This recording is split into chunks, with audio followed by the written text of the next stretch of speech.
I have started Rage recording. quit the internet. All of it. Yeah. Hello, YouTube. Hi, YouTube. Hello, potatoes. Yes, my micro's volume is low. Suck it. We got it working, and that's what you get. Yeah. That's the quality level we strive for. Yeah. On this podcast. I'm afraid to touch it again. So, Like they told my kids in elementary school, you get what you get, and you don't get upset. I've heard Oh, that it rhymes. before. Nice. I know. It's also inaccurate. Yeah.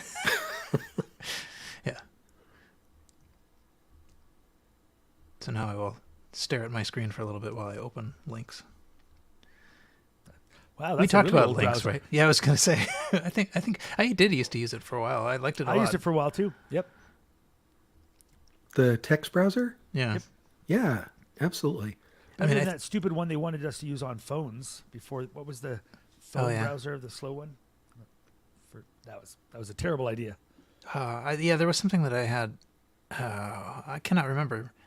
My Trio had something on it that had like a rocket or something like that. Yep. So I used to have a Netcom account. You guys ever hear of Netcom? They were a big ISP. So I had an account with them, and I used it for things like Gopher and FTP and that. And then one day they had some sort of article on there that said, we have a new program. It's called WWW. It stands for World Wide Web. And I thought, holy cow, the ego. World Wide Web. Wow, that's impressive. Mm-hmm. I don't know if that thing's ever going to go anywhere. It's a fad. Yep.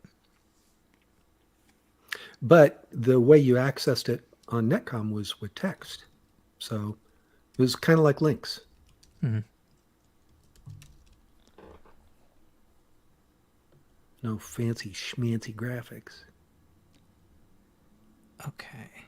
Oh yeah, I remember this having this problem before that I can't figure out how to find our Facebook group.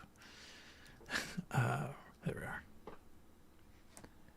Facebook keeps changing their interface, and I never know where anything goes.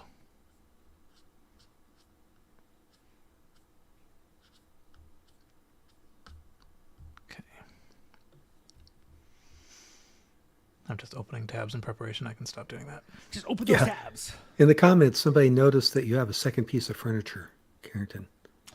It's a little much. Something's got to go. Probably that plant. Blazer. Actually, my plant has bloomed again. After a year and a half of doing nothing, my Amaryllis decided, I want big flowers again. So you can't see them because it's all blown out in the video, but there's 3 giant flowers on the top of that thing after a year and a half of doing nothing. It was just a pair of bunny ear looking leaves for ages. And then suddenly it was like, today is the day. It just blew. The thing shot up over a couple of days, and I'm like, oh, cool. You do you. So. Yeah, I have one that's it's, I don't know, probably 15 years old now or something like that. Yeah, you're the reason I didn't do anything funky with mine. I got it as like a Christmas thing. People think of it as the Christmas flower. You get it, it blooms really quickly. So my gal gave it to me. Oh, drink, girlfriend, Canada. Yeah. So she gave Bingo. me a couple of Christmas ago. You can't get bingo off the first thing. They're all free squares for you. Welcome to privilege. So, and then like I had read that what you have to do is like when you want it to bloom again, starve it from water and like just let it go dormant. And then I'm like, I'm not starving a plant. That just seems cruel. So I just kept watering it forever. And now we've got a little thing we do now where I guess every couple of years it's going to bloom. I'm okay with that. It's about all I need. Yeah, mine started out as 1 and is now somehow 2. Yeah, mine has a second pair of little bunny ear leaves just growing out of the middle of the pot. So I guess it's got a sucker or something coming out. But I'm fine with that. It gets to do whatever. I give it water. It does what it wants. It's the world's greatest roommate. Yep. Okay. Doesn't pay its proportion of rent. It's a little thing. It's like, cough up a condo fee. Okay, I think I will consider myself satisfied with the tabs that I have opened. We'll consider ourselves lucky. And, Yeah, but anyway, that's right. Yes, I have a And second won't piece of be furniture. upset. Go me. Yeah. I wanted to do this. No, not screen. And yes, part of window. me wants to get rid of the couch because I've got that chair. That's right. My girlfriend has informed me that I'm not allowed to do that because I can't just sit and she like stands near the plant. I've been informed that that is not acceptable. All right. Where's the show notes? Are we ready to go? Oh, Are we yeah, recording? I think Yes, so. I've been recording for 6 minutes. What do you mean ready to go? This is it. This is the show, folks. Oh, yes. We're half over. We're not beginning a new, better version of this. This is the show. It's July 10th. Oh, Sorry. I'll stop talking. I just noticed that StreamYard was doing the thing that Carrington talked about where it was adjusting his mic. So if I go low for some reason on the mic, just let me know. I'll see if I can turn that off. Anyway, okay. I will be quiet now. Sorry. it's okay. It doesn't actually matter. But I can just talk over everybody. But it's July 10th, 2022, and welcome to episode 257 of the Retrocomputing Roundtable. The RCR is a podcast about retro computer news, nostalgia, collecting, and printers. I'm Paul Hagstrom, near Boston. I am joined by two retro computing enthusiasts today, the first of whom on my screen is Earl Evans in Portland. How are you? Hi, I'm doing great. The weather's great. My mic is working. I'm feeling good. Excellent. Also joining us is Carrington Vanston from Toronto. How are you? I'm looking good. So I got that going for me. That's right. Not so much with the microphone. But hey, it's a podcast. Isn't it more important that I look good? I think Absolutely. Exactly. Video killed the radio star. Yep. Yeah, we eventually got, nobody knows how, but we eventually got Carrington's mic working. We, directed nice thoughts at it, and Carrington turned it off and on a couple times. Failed to upgrade the firmware a couple times. Very cool. So, yeah, it's been actually a while since we've done this. I think it's actually been like a month. And the one we recorded a month ago isn't even on the feed yet. So, oh well. Anyway, welcome back, everyone. Thanks for coming. So we've been following this format of looking back at the year that's sort of related to the episode number. So 1957 is the year that corresponds to episode 257. And among the things that happened in 1957 is that IBM marketed the first dot matrix printer. So we thought, all right, printers. We can talk about dot matrix printers. That sound good? Sounds great. Perfect. Excellent. Does anyone want to start? I might as well start because I think Earl is going to have a ton to say because he's the printer guy in my mind. But I too will mention Epson, which I'm sure he's going to, in that my favorite printer, which is a weird thing to say because for the most part I've hated printers always. Printers are just terrible. They're made bad. They don't want to print, which is like the thing I wish they would do. I have struggled with printers for 200 years. It feels like. But I did have a favorite printer. When I was young, I had an Epson Spectrum LX80, which was just a typical dot matrix printer, but it was kind of sloped down in the front, and it was like it looked like a Fiero. It's like a streamlined, cool print. Like it printed faster because of that sloped front. I'm sure. Beautiful, beautiful printer. I loved it. I had it for a long time. I loved the look of it. It gave me very little problems. And then eventually, not knowing it would be the only printer I would ever like, I probably chucked it in the garbage foolishly and moved on to troublesome inkjets and troublesome laser printers. And it's been downhill ever since. But back in the 80s, my Epson LX80 was chef's kiss. Was a beautiful, wonderful printer that I loved. And I still miss kind of the sound of the dot matrix. If you're old enough, it's a nostalgic sound. If you're young enough, it's just awful. But it's a sound I like. And I right away, as soon as I moved away from an impact printer, move away from a dot matrix, like I immediately realized how often, especially at work, I had to print multi-part things. And so an impact mattered with like NCR forms, and suddenly everything was moving to laser printers and inkjets. I was like, well, but how do I do this? Oh, just print everything twice. But I'm like, but then it's not really. Anyways, big old hassle. So, and that's what I think about printers. Big old hassle.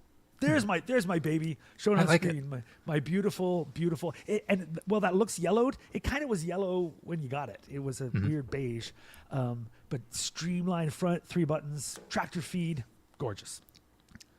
That's interesting. That's much the the Epson printer I had, I think it was a FX80, and that was just much more like, basic Epson box. Which would be slower. This was streamlined, That's baby. Stick a printer in a wind tunnel and just go. Excellent. I loved it. Loved it, loved it, loved it. If I got a printer again today that was a dot matrix, I would seek out one of those. I have only fond memories. So Earl, now tell us everything about Epson. Yeah. Well, I promise not to blather on, but I did work for Epson in the day when they were at the top of the heap on the dot matrix printer hierarchy. And I'm sure they had you to thank for that. Absolutely. It was totally me. Not a coincidence. Even though I never actually worked in the printer support division, I'm sure I was the one responsible for their market share. But I loved Epson printers and still do. I would say that LX line was definitely among the more sleek of the Epson printers, because I remember like the MX80 and the FX80 being really boxy kind of beasts. One thing that was fun was one time my coworker said, "Hey, we've got an old TX80 in the closet. You want to see it?" It was a predecessor to the MX. I was like, "Sure." They opened up the closet. It was this horrendous metallic beast that would take like 2 or 3 people. I'm exaggerating, but it was just really clunky. Whereas the MX had that more, plastic kind of look to it, and didn't require a forklift to move So it from one place those to another. initials, MX, LX, XX, whatever, did they stand for anything, or is it like a car thing? It doesn't really mean anything. Like, I never heard any backstory on where they came from, so don't know. Don't think so. I think it's exactly like what you're describing. Just somebody came up with some letters and numbers and thought, this sounds great. I think the 80 came from the 80 columns. Yeah. That would oh, be that my makes sense. guess. Yeah, that makes sense. But- Okay. Yeah. So I Maybe remember they were afraid it was going to bomb, and so they took M80 and they inserted something else. just put an X there just in case. And it was a, if I recall correctly, it was a 9-pin. Is that what they were called? That's right. It was a And 9-pin print head. And then later, at one point, we got an Apple, like, letter quality. It's a phrase people used to bandy around. It was like 24 pins or something. Look at this. And it just, in the attempt to make things look as good as a daisy wheel printer, which I always coveted daisy wheels. But is what it is. There was a set of Epson printers, the LQ series, 24-pin print head. I don't know what it was. I never really cared that much for them. Too many pins. I guess so. And, they made pretty documents, but nowhere near as pretty as laser printers, which were just about to take over the world. It's interesting that even the cost of the dot matrix printers was enough to make it worthwhile to share them. And at first we had weird sharing approaches like a 25-pin AB switch box, which was a terrible thing to do when everything was powered on, because basically, you were disconnecting and reconnecting with power hot on the system. So don't do that. Later on, we figured out how to share them with a network like Novell stuff, but that was starting to get to be kind of silly. That's a good point. I think my first sharing of things probably was printers versus sharing a drive. Or I think now that you say that, probably the first devices I ever actually networked were printers, like over Apple Talk or something like that, whereas here's one printer being used by 3 computers before shared drives, before anything. I really hadn't thought of that before.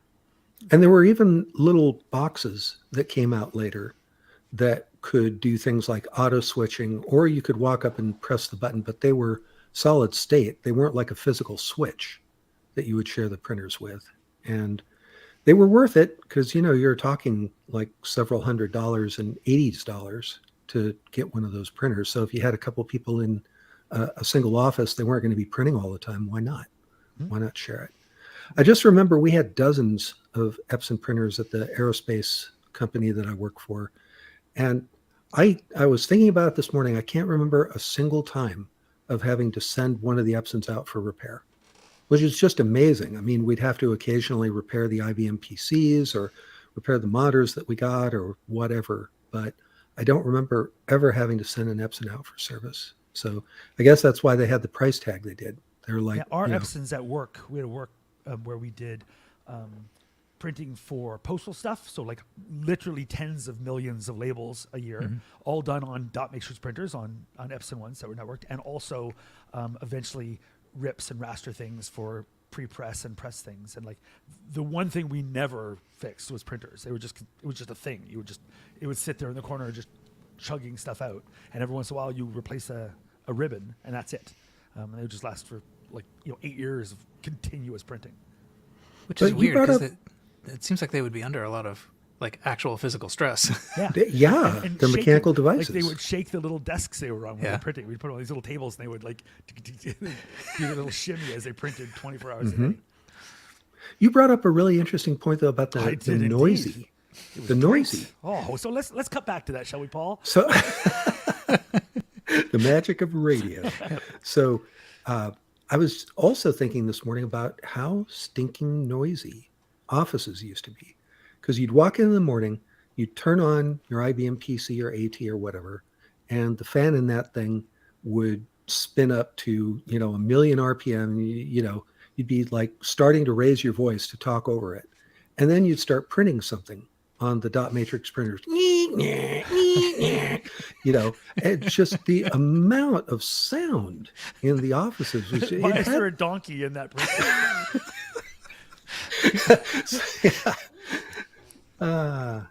Good old days. So noisy. By comparison, offices these days, the noise you hear is people. The noise you hear isn't the equipment. When I got back into retrocomputing, I remember picking up a Mac SE, and the first time I turned it on, because I had a Mac SE back in the day, and I remember being this little silent box, and wow, that fan was loud. The fan and the hard drive. I was like, is this how this really sounded? Is this what this is going to sound like? Oh, I'm changing that.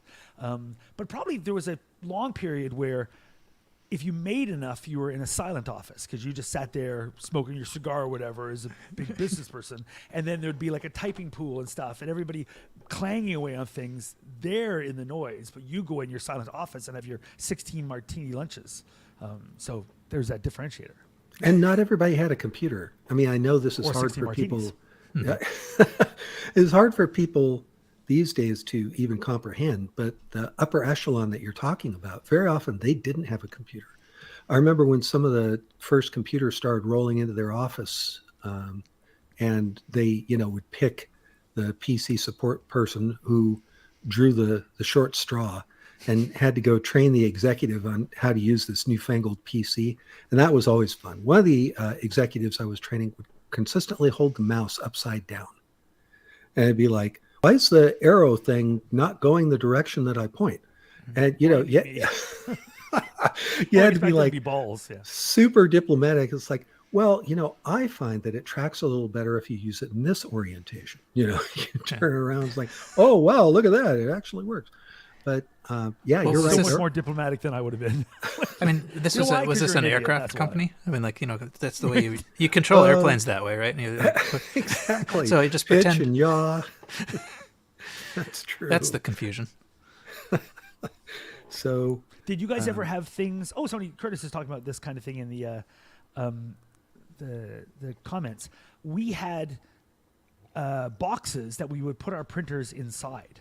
That were specifically designed to muffle sound. So when we had these line of label printers, and a lid could open up top, and the paper would feed in and go up, but it would just basically a thing like you'd put nowadays a blender inside, just to keep it quiet. Yep, we had these big plexiglass boxes that the printers went in with a little slot in the top where the paper could come out, and it's like the printer was a hostage or something like that. As it's doing the printing, but there's a lot.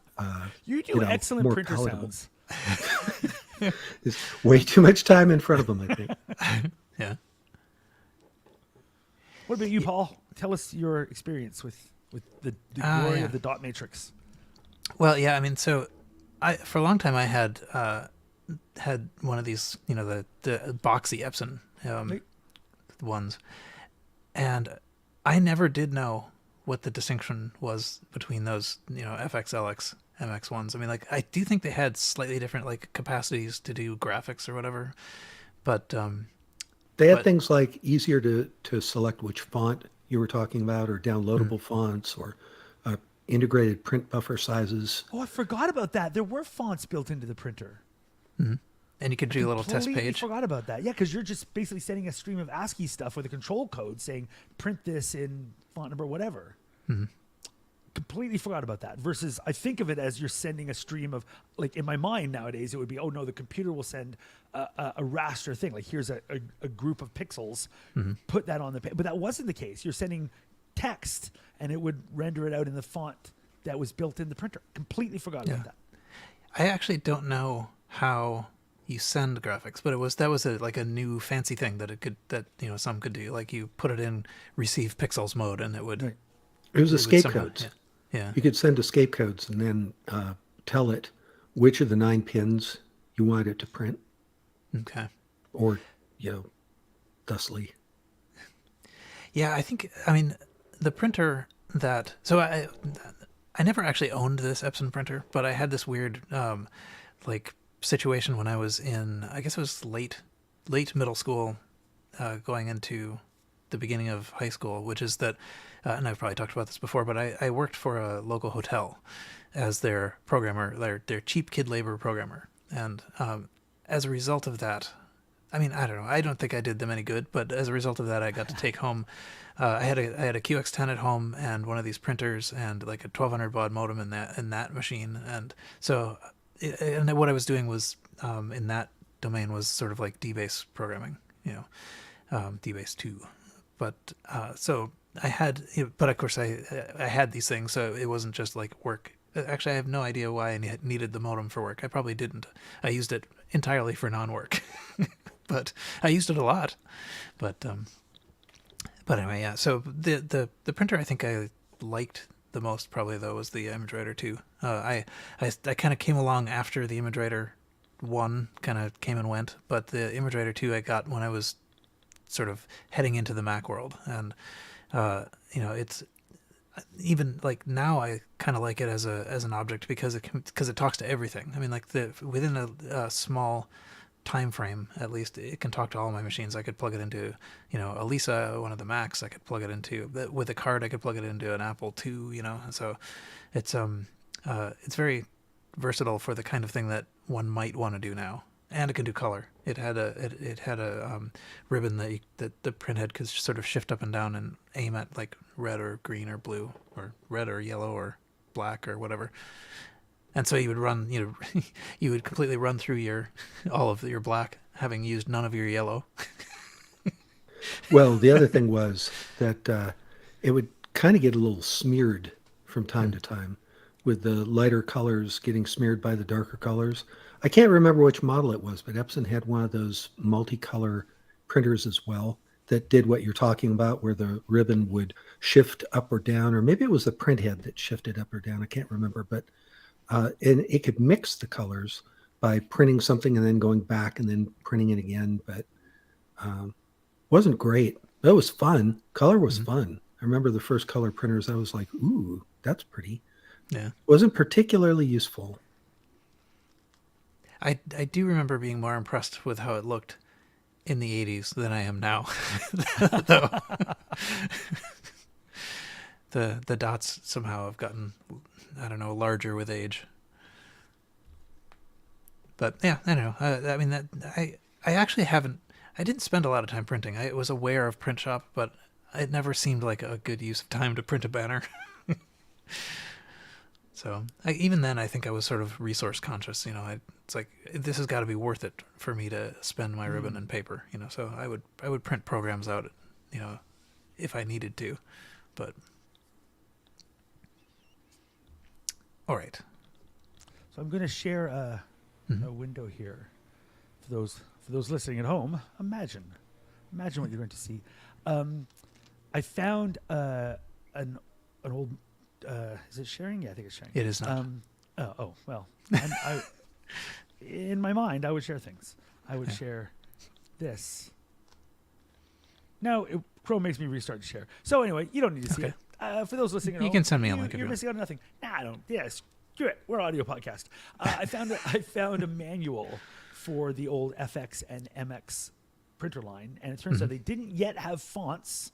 Talks about how in later other things have those, but what it did have is you could pick between the way the pins are going to strike the paper. So at that era, you could do standard characters, you could do emphasized characters, which would strike, move it a tiny bit and strike again. Double strike characters makes it even a little wider and bolder, and then near letter quality, which would do it and shift down a bit. And those are your three choices. And then the LX also added compressed characters to be really small. And the big difference, it turns out, between the MX and the LX, my sleek LX, is you could pick those by pressing buttons on that in certain orders on the faceplate, instead of having to send character codes. That was the big difference.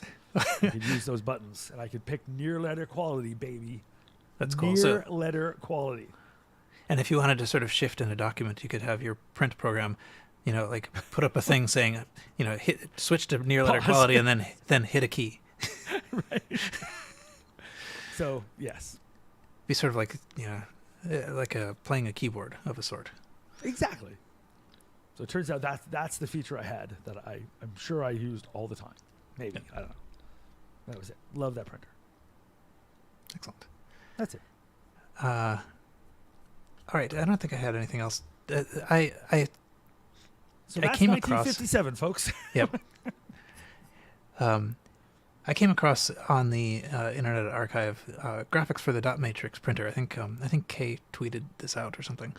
So I thought, well, I will mention this. It's a how to get your printer to perform miracles, and it is a book basically full of dot matrix graphics. And ways that you can create such graphics. So, I don't know. Is that exciting? It might be interesting to see like what lengths people went to, but it's a little bit frustrating how very soon after, laser, vector graphics took over, and none of this was worth anything.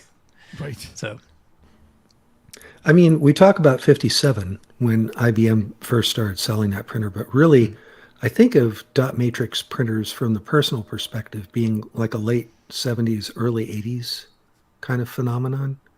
And it seemed like they were around for a long time, but in reality, once laser printers started to get enough affordable where you could have one at home, it's just been that way ever since.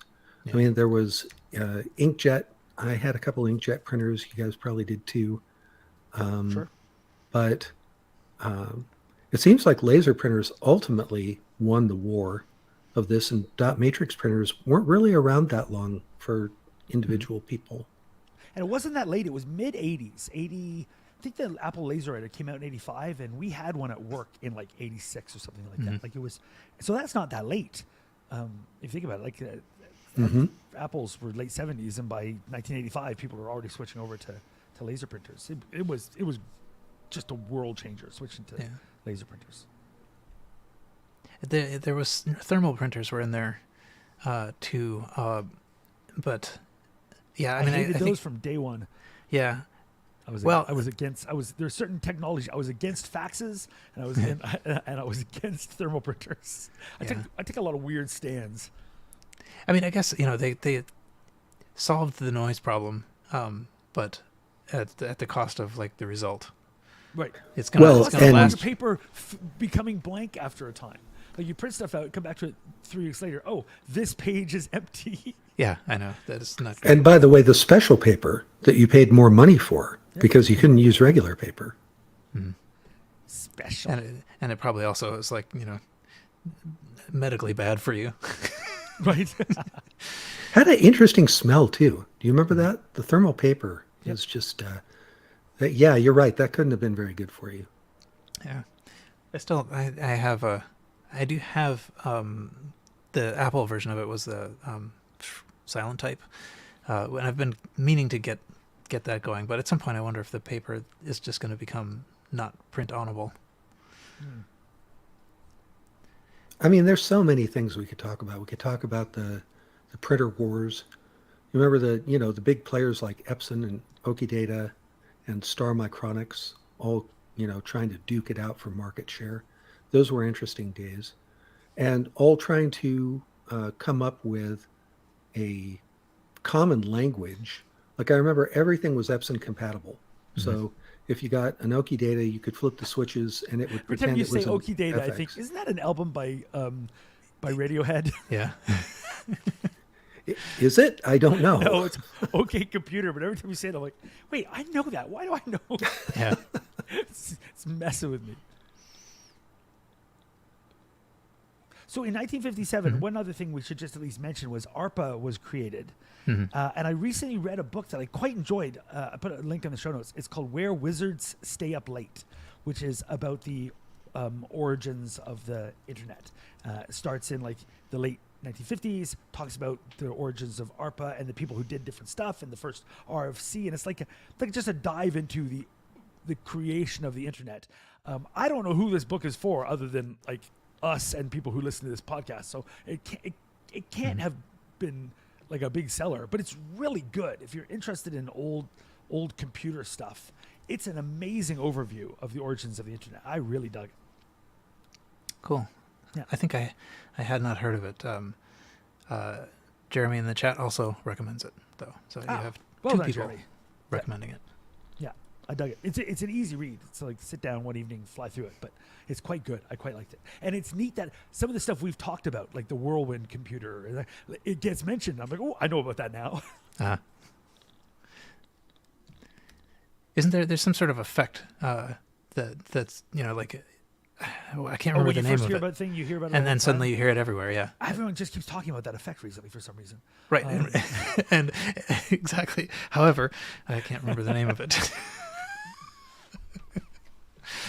But as soon as I do, I will hear it everywhere. Yes. Okay. We could probably move on from that unless you did want to talk about the printer wars. Nope. I think I'm good. Baader-Meinhof. Yes. The Baader-Meinhof thing. Yes, that's it. Okay.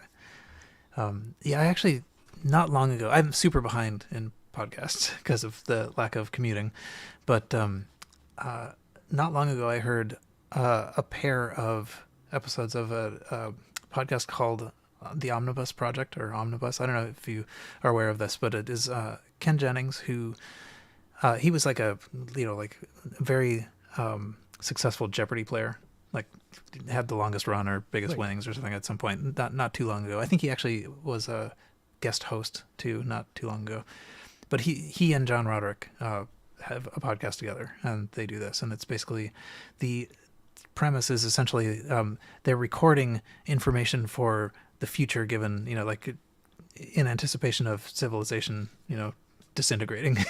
So they pick facts and talk about them, and it's pretty interesting. But at any rate, they talked a bit about the not only the effect, but also like what the original thing was, because the original thing was actually it was some sort of like protest or something.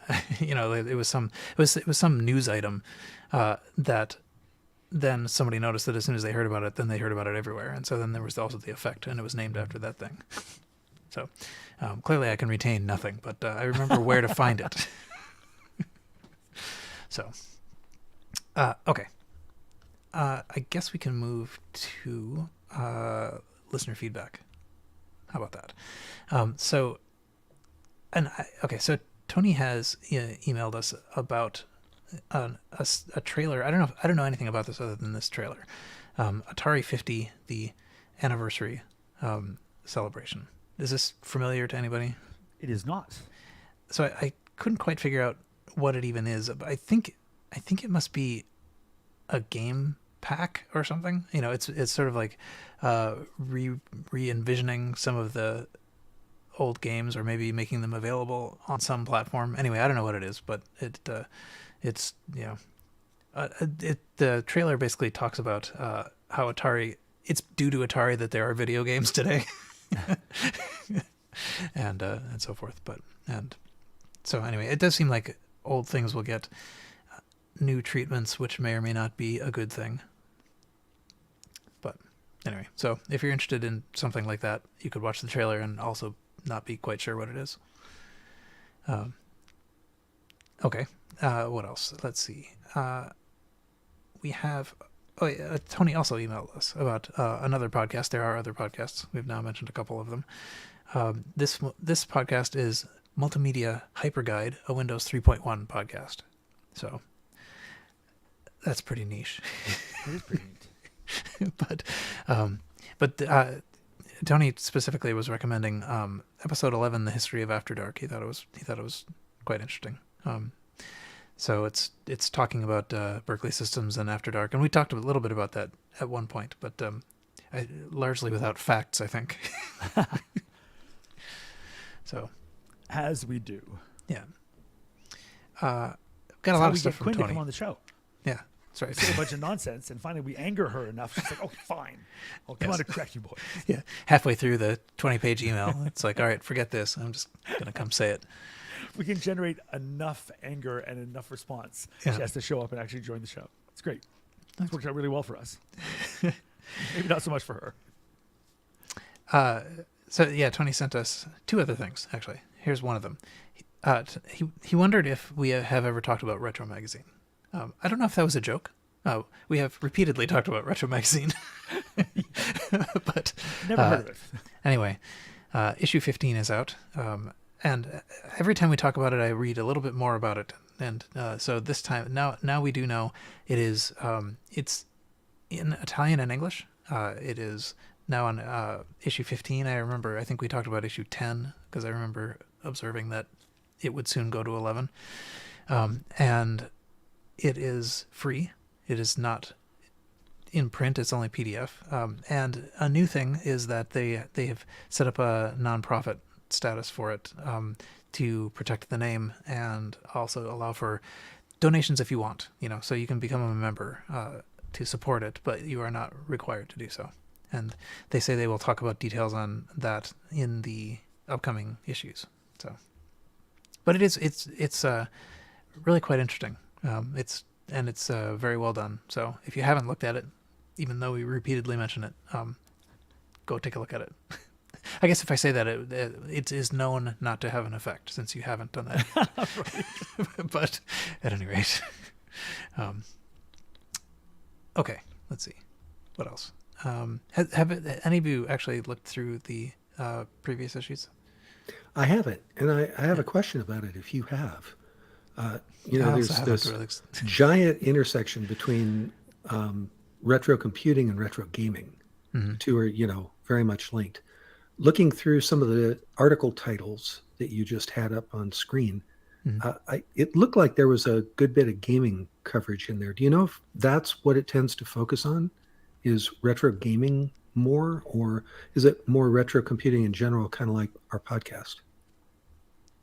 I think it's kind of both. It's not just gaming for sure. And there's quite a lot of it's pretty diverse in its topics as well. But so there's a lot of stuff about Intellivision and gaming and stuff. But I'm pretty sure that there's like a 10-line basic contest being reviewed, and I guess you're making games in 10 lines, but it definitely is not just games though. It's also got programming and things like that in it. So Gotcha. yeah, and it's nicely laid out. It's got a good sort of production value, good editorial contributions. So anyway, it's impressive, and yet I never have time. That's the problem. It's big. So okay, let's see. Last thing. This could have been a news item. Maybe it should have been, but this is. I think this was also Tony. So thank you, Tony, for providing our content. This is a YouTube video of somebody implementing Commodore's IEC bus protocol on a KIM-1 single board computer. So, Earl, have you come across this, being the Commodore person? I haven't. That's fascinating. The IEC bus protocol is kind of slow. So it seems like you're almost harming the KIM-1 to make it use that slow protocol. But that's fascinating, though. And that's on the Commodore History YouTube channel. I'll check that out. Yeah, it is pretty interesting. I sort of skimmed it, but so it sort of talks a little bit about the Kim 1, which is basically, it's like a trainer, kind of thing. It's got a keypad and it's got a couple of, whatever you call them, 7-segment displays as its input and output. It had the capacity, I think, to save to tape if you had a interface board and to paper tape. So various kinds of tape, but that was it. By the time the disk drive came out, there wasn't, the Kim 1 was no longer really a thing that they were, concerned with. So the project was basically just to save data from a Kim 1 on a disk and load it back.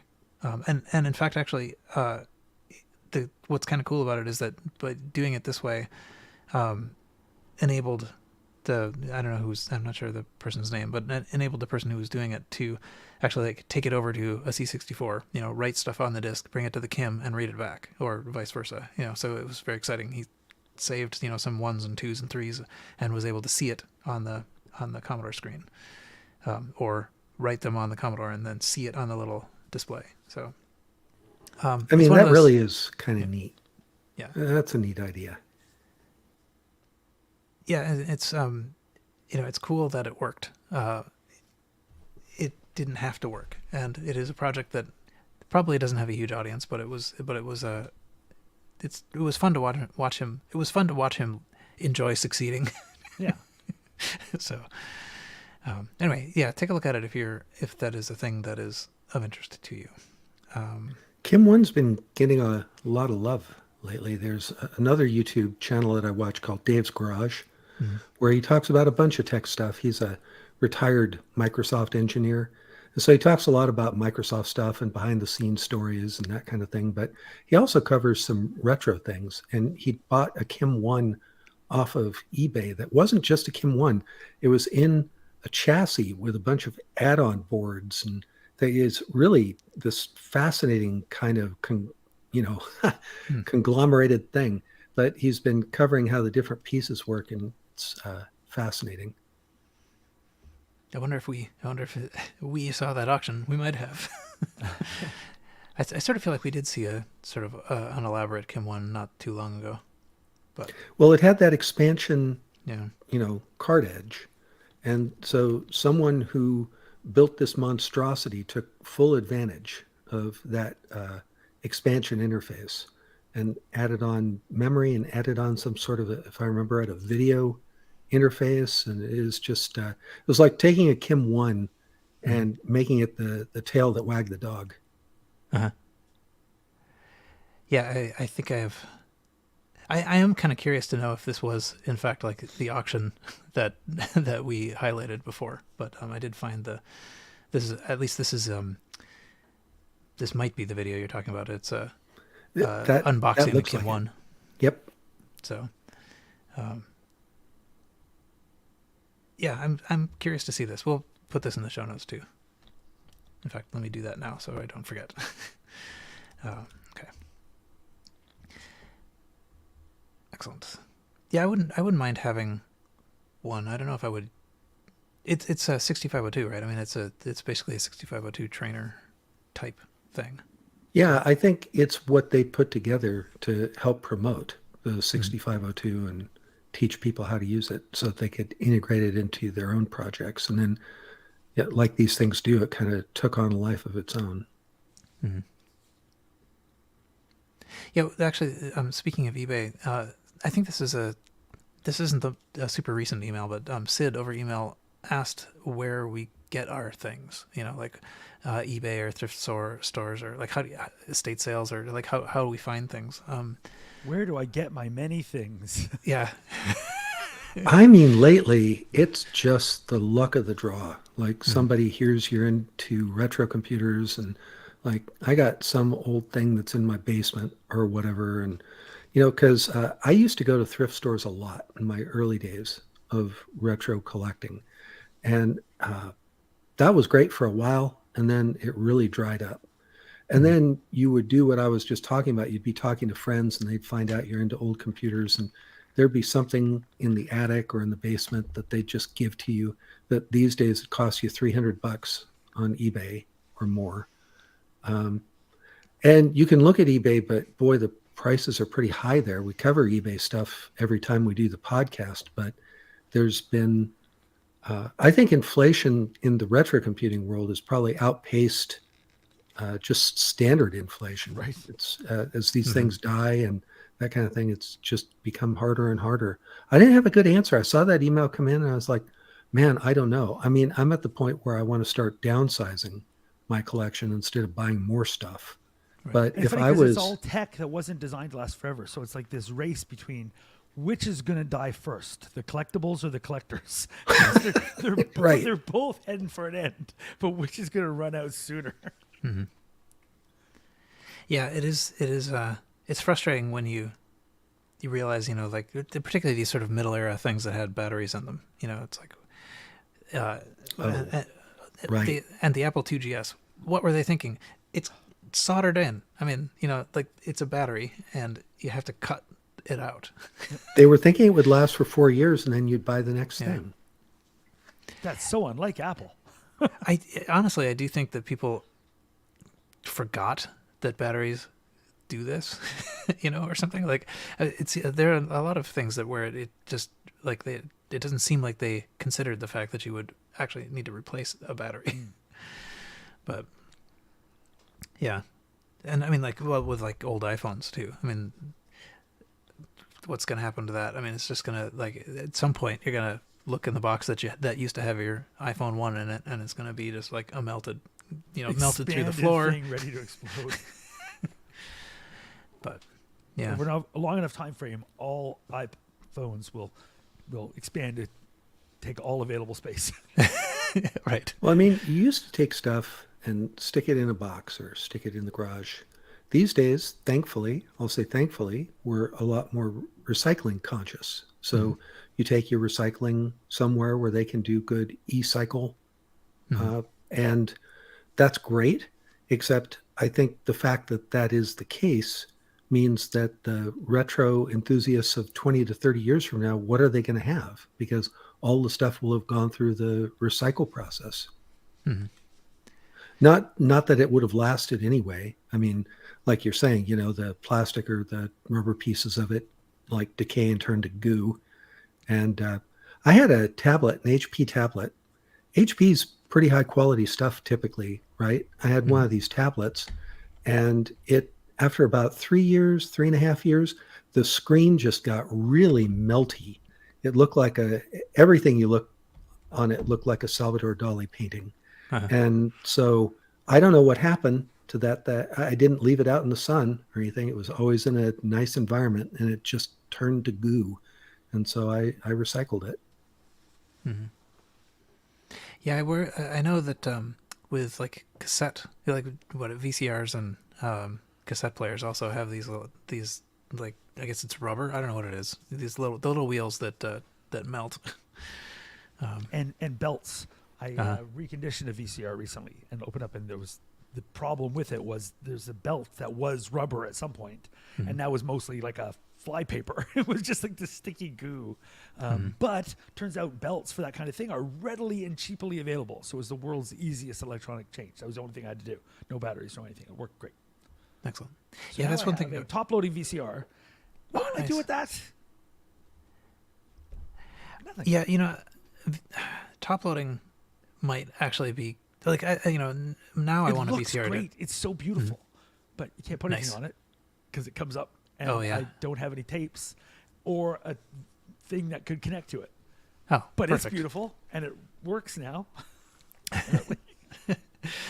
Yeah, I mean, I want a VCR to archive tapes, but all the ones that I have are the front-loading normal kind, and I just worry about them because I mean, like you put it in and it just goes away, and you'll never see that again. I mean, like the old 800K drives in the Apple, yeah. It ingests it, it'll never spit it back out again. Yeah, or I mean, like I'm well familiar with a cassette player eating a tape, or getting it. But the thing is that if it happens in a VCR, there's nothing you can do. I mean, I probably will try to operate this with the top off, but even with that off, it doesn't it's still hard to get at anything. But I was just thinking maybe a top-loading one might provide more access to sort of a grabbed tape like that. I would suspect if you're archiving, it's much better to get a super modern one. They made VCRs right up to the area where you could get a VCR that was also a DVD player. I think something like that's more likely to just be gears and not belts is the way to go. Yep. Yeah, I probably would want to do. Whereas top loading means it's from the 70s or something. It's going to be all just goo on the inside like mine was. Yeah, and I guess there's a line though, because probably the last ones produced were also made super cheaply. So right, okay. You want to back up just a little. Upscalers maybe built in. Like if you got one that's also a DVD player, or maybe VCR/Blu-ray. Did that exist? And would have like HDMI out with an upscaler, like to get a nice archive copy that way. Yeah, I have no idea how I'd find it, but there was a YouTube video where this enthusiast who collected VCRs told you all about the different brands and which ones were more likely to last and which ones were more likely to break. And I mean, I can't make fun because look at what I collect, right? Mm-hmm. But the video this guy panned out, and there was this giant wall of VCRs of all kinds. I mean, there had to be like 200-300. I don't think I'm exaggerating. It's just this giant thing of shelves of VCRs, but he definitely knew what he was talking about. And if I remember right, I think the old Panasonics were ones he didn't like. Like he was saying, stay away from those; they'll break down. But there were a couple brands that he did like. If you can find that YouTube video, I mean, out in the sea of YouTube, but very informative, I thought. And if you're going to look for something to help you archive stuff, go find that video. I mean, there's not that many videos on YouTube. I'm sure you could find it. Yeah, right. Yeah, if I had a wall of VCRs, I mean, one of the problems with these the I like archiving. Paul can't just have a VCR. Now you have to have a wall of VCR.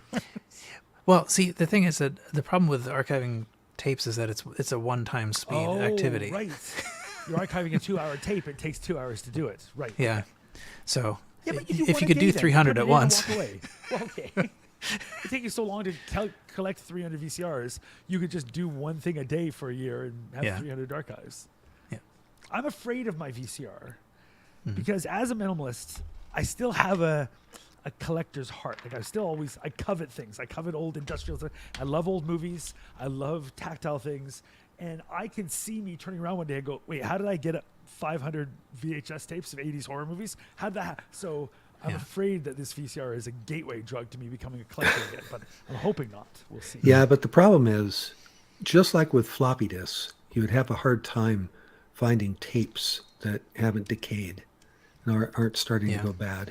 So they have the same trouble. Yeah. Yeah. So, in answer to the question, where do we get our things?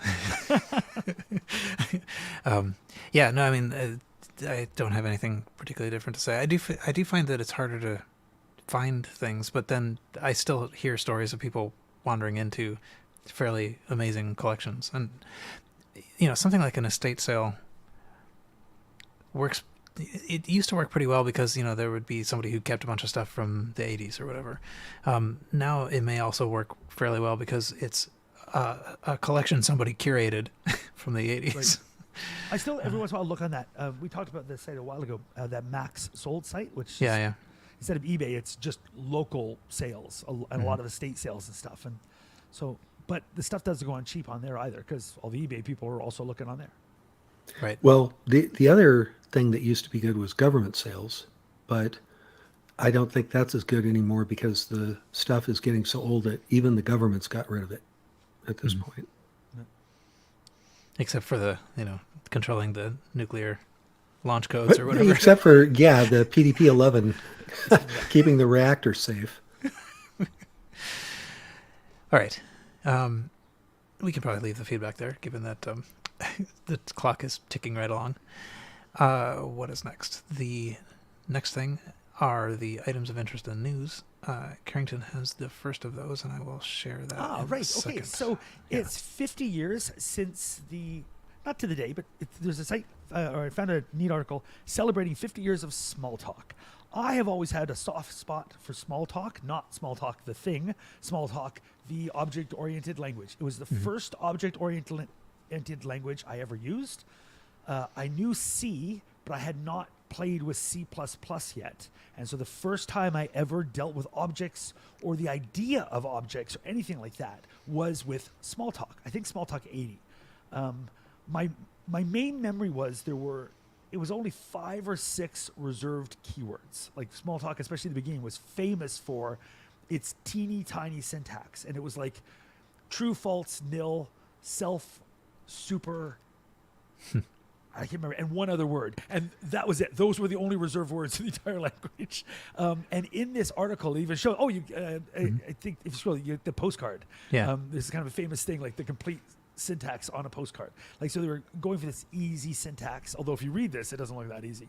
But the language was easier to remember. So this, for me, predated C++, although C++ existed, I think, before this, but whatever. But before I spent any time with Objective-C or any of that, was Smalltalk. So I have such a soft spot for this lovely language. And object-oriented languages are kind of the way the world went, and Smalltalk is generally considered to be incredibly influential. So nowadays, if you're using Java or Python or Ruby or whatever, or Objective-C or Swift, I'm using a lot of Swift now, all of it, owes something to Smalltalk. Smalltalk was the one. And in this article, it talks about very recently the latest Smalltalk gathering. Turns out, just like Kansas Fest, there's still a thing called Camp Smalltalk Supreme or whatever. And they have keynote speakers, give out awards and all that, and that's still a thing that happens. And how cool is that? So pretty awesome. So they had a birthday cake and they celebrated the 50th anniversary of Smalltalk at this conference. Oh, it was just a month ago. And I didn't know about it, and I just think it's delightful. I love that there's still like fans of the language. I would consider myself a fan of language, having not touched it for 30 years or whatever. That's right. It was right there in Toronto. I thought I recognized that skyline. So Toronto does great things. It's got me. It's got Smalltalk. I could have gone to this. I didn't. Oh well. So I missed out. But I was excited. I was excited to kind of be reminded of Smalltalk. So that said, have either of you any experience with Smalltalk? Did you ever play with it? Did you ever get paid to program it? No. I have a question for you, though. What platform did you use Smalltalk on? I used it at university, but I wasn't at university at the time. I went to a programming camp when I was in junior high. I think it's before even high school. There was this thing in the summer where you could go and sit down at a bunch of terminals, and there were also like computers. And at the time, I didn't know the difference between what's a terminal, what's a mini computer, what's an actual micro. I don't know. I sat in front of a thing that had a screen and a keyboard, and they taught us some language stuff, and they introduced us to Smalltalk. And there was somebody there from IBM who was pushing it. Like, it was an IBM person kind of teaching the kids, here's the languages of the future. And it was just like, and I didn't understand. I'm like, why would I want an object? Like, I don't even, like, at the time, I barely knew what a function was. I was like, I don't know. It's this thing. But I got the concept of, like, passing messages and stuff, and I thought it was really cool. But then I never really got into object stuff until I got something really easy. I think it was HyperCard. When I started doing stuff in HyperCard, then I finally go, okay, I get it. There's this card. It can get a message. It can do stuff. And that kind of unlocked object programming in my mind. But I loved Smalltalk. So. I think it actually predates C++ by quite a bit. Oh, does it? Oh, really? Right. Oh, wow. I was thought assuming so. they came out at the same time and then C++ ate its lunch. No, is it? Well, I mean, if it just celebrated 50 years, wouldn't that be 1972? Yes, it would, he said. And I thought C++ was a child of the 80s. Aren't we all? Oh, yeah, look at that. 1983. You're right. Wow. C++ still ate its lunch, though. Sorry, Smalltalk. I love you, but C++ walked all over you. You asked if we had any experience in it. I didn't, but I was under the impression that Objective-C, that I did try to learn for a while until it finally just melted my brain, had a lot that it derived from Smalltalk. I would say probably yes. I spent tons of time programming in Objective-C, like because of Apple stuff. So much programming in Objective-C. Oh my gosh, probably more than any other language. I really liked Objective-C. Yep. I came from just C, and so it just seemed like magic. It's like, oh, Did this it is seem weird great. to you that everything started with NS until you realized why? Because I was like, why does everything start with NS? It didn't, because I was programming on a Next. Okay, that's why. Because for those who didn't program on the Next, I was like, okay, can someone please explain? I remember asking at either a Macworld or something. It's like, okay, what's up with the NS? What does it stand for? I had to be told. I couldn't figure it out on my own. I'm not a smart person. That was a huge aha moment when I was looking through the code, and I saw that too. And I was thinking, and then all of a sudden it just struck me. Next step. It didn't strike me. I had to be told. Yeah. I was wondering if we were going to ever reveal it to someone who was listening but didn't yet know. Oh, right. Because we had been talking around it the entire time. But next step. Next step, yes. But yeah, NS. Everything starts with an NS. I had in college. I had we had a little Next lab, and I had a summer job, working for it. Actually, Jack also he was sort of more like the tech guy, one of the tech guys at the Next lab, and I was sort of there doing programming. I think mostly working for the math department, but at any rate, so they sent a couple of us to a programming sort of like, I don't know, school. It was like a couple days, just sort of learning how to program on the Next. And so one thing I remembered from that, I mean, it was basically teaching us how to use Objective C and write stuff in it. And the main thing that I remember learning there was always copy and paste. If you're gonna if you're trying to replicate some code somewhere else, copy and paste it, because you're always gonna make a typo. So that's it's probably pretty wise. I actually have been trying to follow that. So as we're talking, I'm reading more and more about this Camp Smalltalk, which took place right here in my own city a month ago, and was free, and had two of like the Smalltalk creators at Xerox Park talking at it, and we're teaching and I seriously missed out. I wish I had known about this ahead of time. Oh my gosh, rats! Do they have any of it on video? I don't know. I don't care. I missed out. Now I'm just gonna pout about it. Okay. This looks like it was amazing, and I missed everything. And it's right here. Darn it. It's interesting. So right below the I guess the two keynote speakers. Oh, maybe were there four? Maybe there are four keynote speakers. Yeah. Adele Goldberg. That's how good this Dan was. Ingalls. 4 keynote speakers. And then Kent Beck and David Buck, which it just seems like an interesting coincidence somehow. That anyway, but yeah. I would have gone if it were right next door. I didn't go even though it was right next door. Wow. Sorry. Oh well. I don't know if I'm even at the point yet where I want to go to physical gatherings. I mean, would I really gone and gotten a group of, do I want to die for Smalltalk?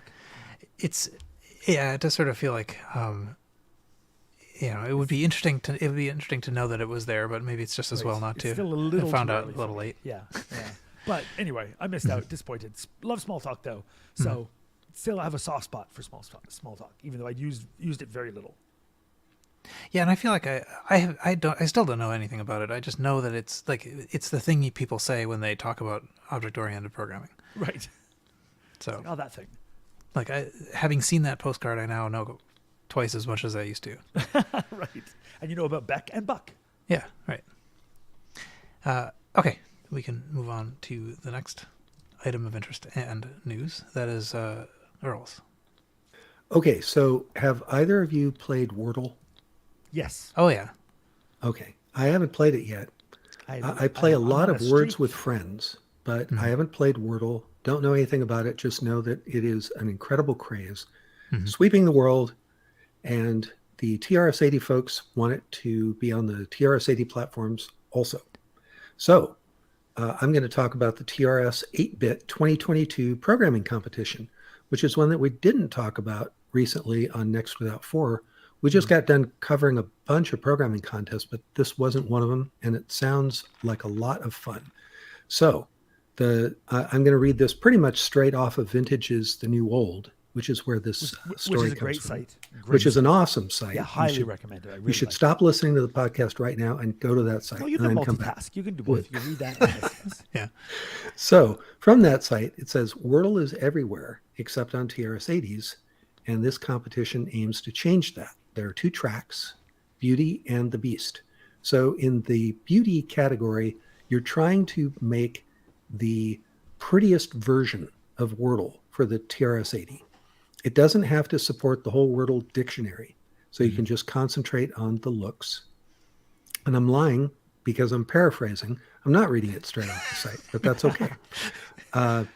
So they do say, though, and this is a direct quote, use whatever language you like for the job, BASIC, assembly, C, COBOL, etc. And you have to be pretty hardcore to want to do COBOL.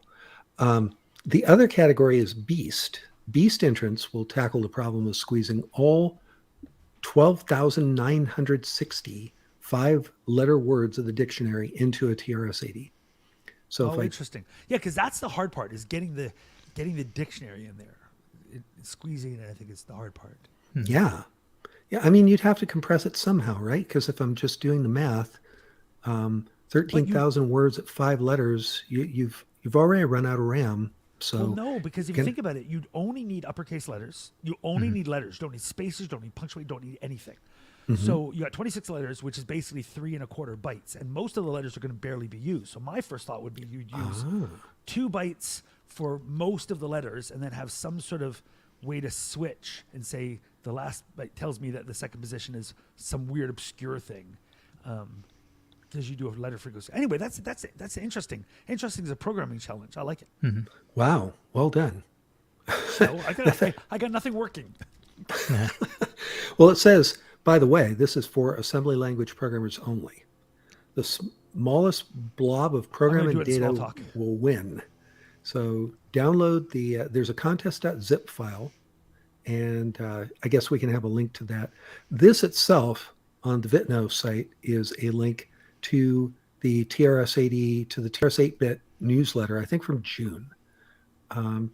So there are word lists, specific requirements for the Beast entries, details on how Wordle works, and I guess I should take a look at that, because I honestly, I don't know how the game works. Is it easy to describe? Yes. How do you Wordle? You have to guess a 5-letter word. It's like the old Mastermind game. Do you remember that, where you would guess and it would say, oh, you've got 2 letters correct in the correct location. So in this case, you are told, you guess a 5-letter word, and then you're told for each letter, is it correct and in the right location, or is it a letter in the word but not in the right location, or is it not a letter in the word? And you have 5 guesses to guess. You guess 5 different words, and you got to try to find the correct word in 5 guesses. Really straightforward, but fun. Interesting as a word puzzle. I like it. I do it every day. So I put on the screen Untitled Word Game Pro, which is a Apple II version of Wordle that's that 4AM and Cucumba put together. And there are 2 of them, actually. The Untitled Word Game runs on an Apple II from 1977, and this one runs on an Apple IIe from 1983. But they were solving exactly that problem. I mean, like and in fact, the Pro version is much faster at traversing the list, but it's somehow they managed to get a lot of words in there. So it's pretty amazing. But yeah, so you type in a word, it thinks for a little bit, tells you which letters are in and which letters are in the wrong place. So this has told me that C, A, and N are in the word but in the wrong place. And so you just sort of like keep working from there, and eventually, so now I know all the letters. Yeah. Right. So cool. Yeah. Well, 2 other details. I mean, you can go read the article on the site, especially if you're interested in jumping in and giving this a try, which if you are a TRS-80 programmer of any variety, I think you should. Because one of the other details you should know, this seems to be open to any TRS-80. It says Model 1, 3, 4, 2, 12, 16, Cocoa 1, 2, 3, Model 100, MC10. So if it says TRS-80, you probably can program it for this contest. And it says that the entries will be judged by the hosts of the Trash Talk podcast. There's an address to send them to, and the deadline is November 24th, 2022. So this just seemed like a lot of fun. That gives you plenty of time to manage it too. So ways out. plenty of time to think about it and not do anything, and then procrastinate, and then suddenly And then realize, in the oh, last God, I got week. And then right in the last week, 'cause exactly. that is how one does hobbies. You Yeah. guys are true programmers, I can tell. Very cool. Okay. Actually, I guess I talked a fair amount about the listener feedback, so I won't worry about the fact that my thing is actually quite short. But and I think I had it somewhere here. Short but exciting. Yes. But where is it? I had it. Here we go. So on our Facebook page, there was a post from David All who said that he provided a public notice that he says, this is a public notice that I am formally placing everything that I've written or edited into the public domain. And he actually goes on to say that he thought he had done this, in the past, but this is sort of like an explicit statement of it. And I've seen this shared around a fair bit, because it was sort of newsworthy that we had a thing that says, you can, whatever the basic games book and all that stuff are now in the public domain. I think it actually was originally posted on our Facebook page. I think this is where the screenshot came from. Oh, So nobody actually credits us when they share the screenshot around, but that's okay. I think that's pretty cool. I think it's both the fact amazing. and Yeah, the fact that he's putting it in the public domain and the fact that David All posts in our Facebook group. yeah. Those are awesome things. Yeah, so thank It's you, not David, the for first doing time, that. by the way. Yeah. He's posted on other things, but this was, I thought, particularly newsworthy. Yeah, and it's definitely worth just like keeping an eye on our Facebook group for things he posts, because he has been sort of periodically posting about something he's putting on eBay. That'll be like some whatever magazine from something, or I forget what the last one was, and often it seems like they don't go for much. So if you're interested in them, you don't tend to have a lot of competition for them. So it's good to know about them, because I think the last thing he posted was it was a sort of print artifact, went for like $7 or something. So it's not. I wouldn't consider it to be advertising. I would consider it to be alerting people that something is available. Mm-hmm. So. And for those, Anyway, I don't know if you mentioned, but for those who don't know, he made a bunch of like computer books in the 80s, especially programming things with creative computing, like the basic things, type-in books and stuff. So. Oh yeah, yeah, right. I guess we should have said who he was for the people who don't know, but I think founder of Creative Computing magazine, and also the basic computer games books. So okay. That was it. That was all I wanted to say. I was just I was amused at the fact that I recognized that screenshot that people were sharing around. So I think I will leave it at that. We all had only one thing, but that's fine. We can now go to That still word from makes our it a sponsor. 3-hour podcast. Yeah. Okay. Good. Nice. A printer ad. I did not go looking for that. Okay, let me open this.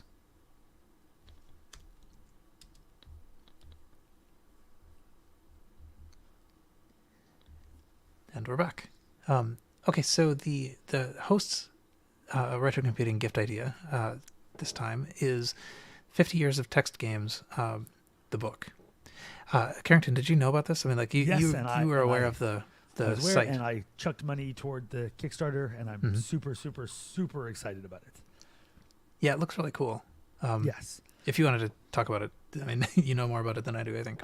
Sure. So it comes it's a book, and there's been a website, 50 Years of Text Adventures, or 50 Years of Text Games, or whatever, which is an incredible website, and just like these unbelievably detailed and lovely articles, basically for each year, and just.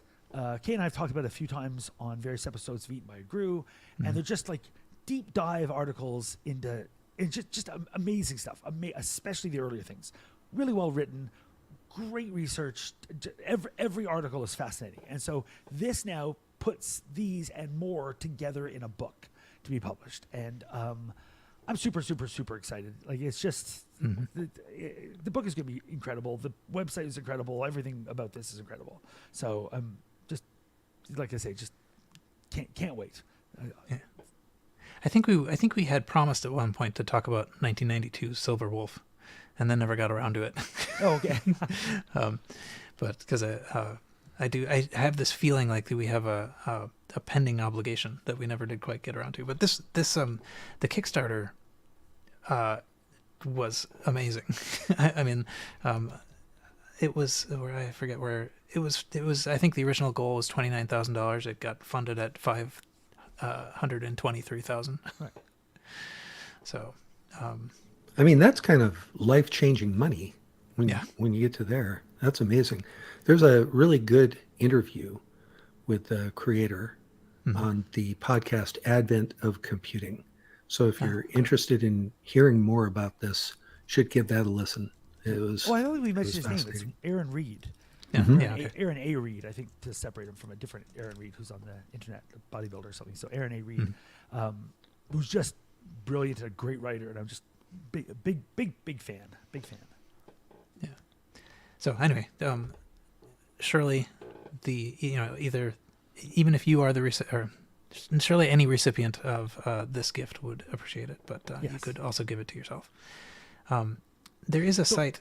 It's a You can Kickstarter. order I it. think it's too late to get on the Kickstarter, or can you just pre-order now or something? Yeah, it's been It's switched to a funded. pre-order It's been, site. like you say, Yeah. funded 1,000 times over.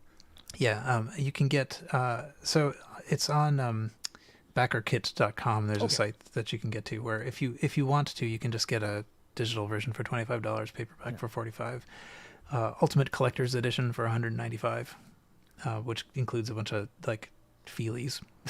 Yeah. Right? But how cool is that? But yeah, so I mean, you can even get a physical edition of it. It's not super cheap, but it's good, worthy. So, but even though the Kickstarter is over, it is possible to still get in. So, all right,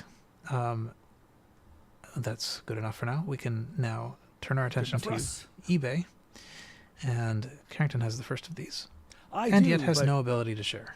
Nope. I guess I do, but I can describe them. Paul can share So- 'em. Whatever. It's all good. Yeah, So- I'll start opening tabs. But Yeah, I start opening those tabs, and I will tell you about my things. My first try, I've picked a series of games and game-related things. Some worth buying, some not worth buying, all of which I found interesting. The first is so much money. So crazy. What the heck? Not even possibly worth it money. Very rare game by Online Systems, which went on to become Sierra, and it's the Trilogy. So it's 3 very simple games. Asking price of $25,000. So it's a sealed Trilogy. Doesn't come up much.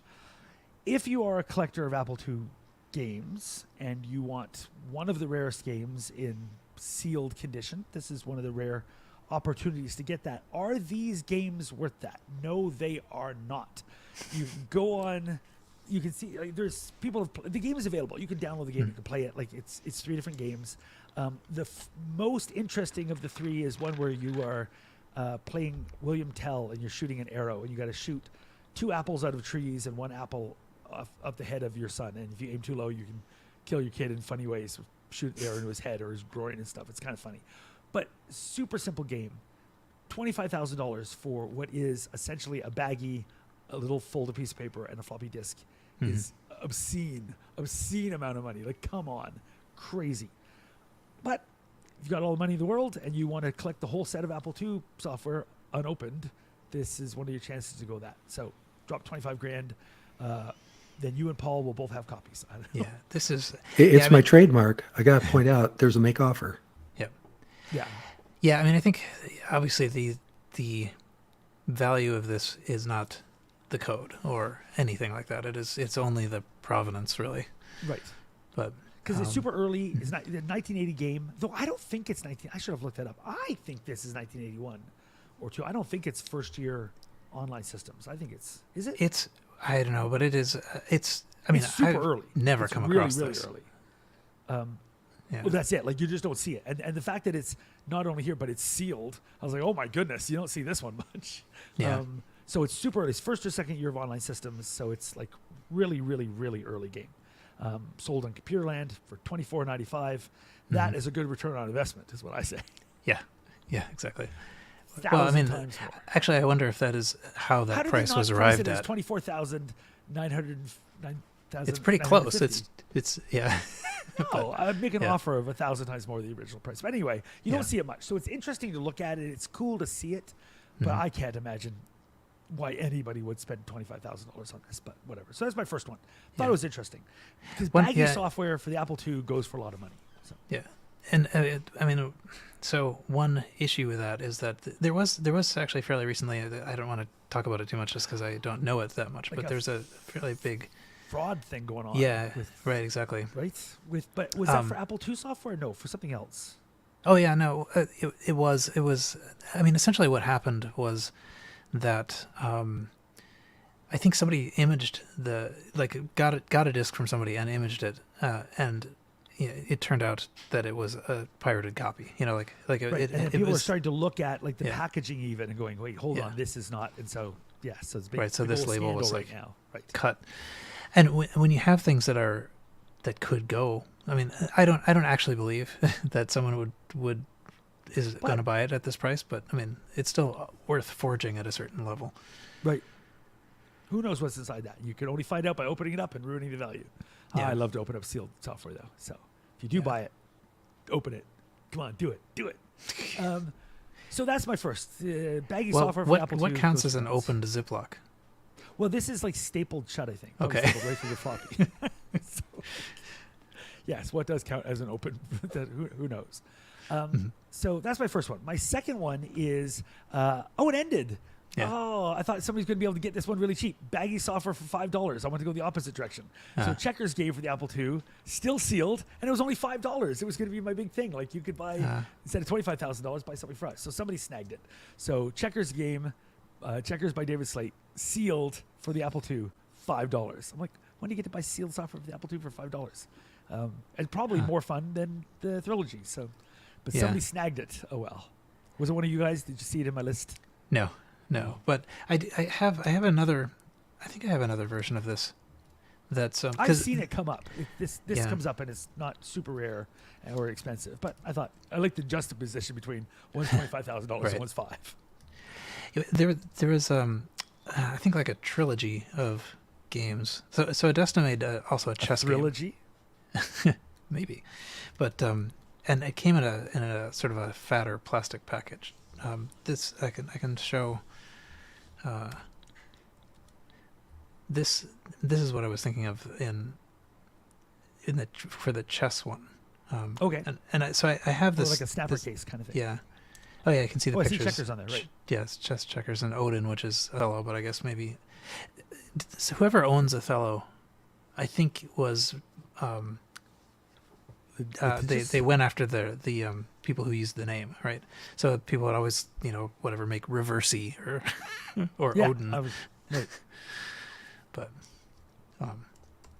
so I guess I was just gonna say I've only seen them in this box form, not in the baggy form that you found, but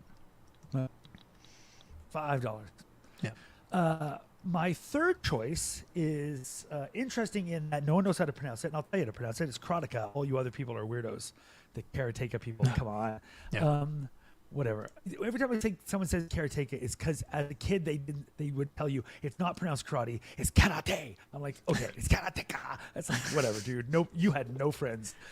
What I find interesting about this, go back one, this picture. Yeah, interesting. It's boxed Apple II version of Karateka, which I think of as an Apple II game first. Yeah. But the label, as often happens, is starting to peel away, and under it you can see a Commodore label. So this is a Commodore box that it looks legit. I think they reused the Commodore box and stuck Apple II labels over them. So either the Commodore version didn't sell as well, so they're reusing the box, or they had too many of them, or the Apple II version kept selling longer or something. But I find it interesting that they reused the Commodore box and stuck an Apple label over it. And that looks super legit to me. I think Baader-Meinhof was just using their Commodore box and say, hey, we've run out of stock or whatever, labeled it up as Apple II, stuck an Apple II stuff in it, and there you go. So I find that makes it all the more interesting. Plus, I thought it was nice to show people this box because everyone had this game. I wonder how many of you have ever seen the box. Right. A lot of people did not buy this game and yet had it. Yes, yeah.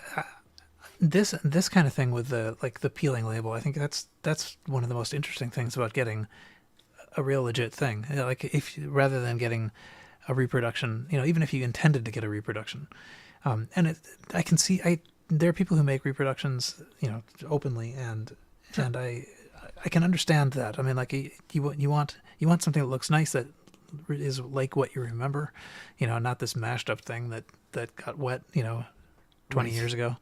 Right. So, but this is fascinating. The provenance of this. Yeah, you learn something, or you can deduce something about the production of the title from stuff like this. Or like I've seen also some similar like discs with other labels stuck on top of earlier labels and that kind of stuff. So I found this very, cool. very, very fascinating. So, anyways, it's $150 because it is a game that is super popular still, and it's a boxed version. You don't see it in the box much because everybody pirated this game. Oh my gosh! But it's one of the great Apple II games. If you don't know, and if you've never done it, you get an original disc of this. You should put it in your computer, put the disc in upside down. And if you don't know why, then just do it. I don't want to spoil it for you. Super fun. Shows the back of the disc here. Very, very fun to put this disc in upside down in your computer. Anyway, one of the great Apple II games, a neat box, but I love this little hint on the label there. I think that was really cool. So. And then I got one other, which is game related, and this one's fun. One of my favorite Apple II games of all time. $95 for a copy of, it says the Apple II PC, whatever.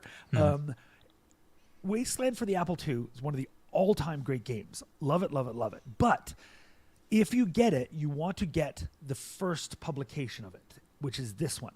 And it's hard to tell from the outside which is the first publication. But you can tell because it includes a thing that later ones didn't, and nothing but the Apple II included it, which is the Wasteland Survival Guide. It's basically like a hint book that came in the game. But it's not like a normal hint book. It's written as like a diary of the characters that kind of came before you and what happened in their game.